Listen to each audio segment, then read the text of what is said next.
sebagai manusia, kita ni cenderung kepada cakap lepas. Betul. Cakap dah tak jaga hati orang dah, asalkan aku lepaskan je.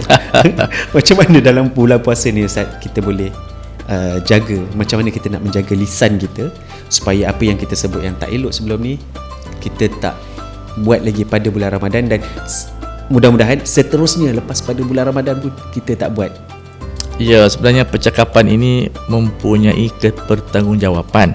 Masuk bulatul kalam itu penting.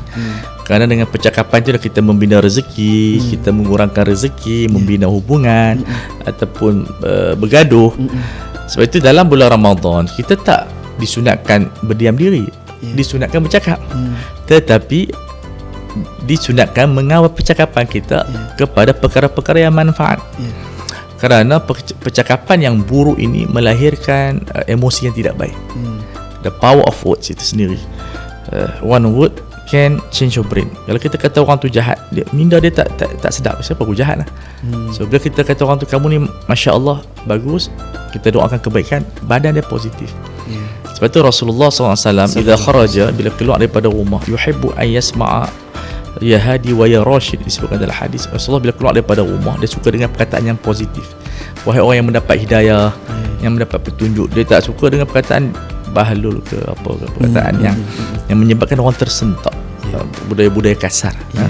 Jadi kita melihat bahawa masyarakat kita perlu melatih diri dalam keadaan lapar supaya faham apa yang mereka nak cakap dan faham apakah hadaf dan objektif kita nak bercakap.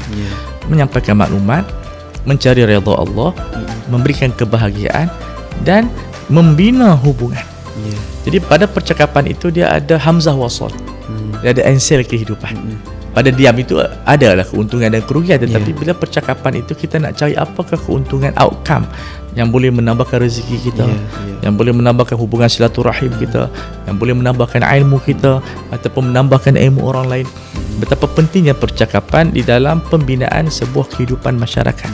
Tapi perlu diuruskan percakapan kepada yang menjaga agama kita, menjaga akhlak kita, menjaga silaturahim, sehingga kita menjadi orang yang faham.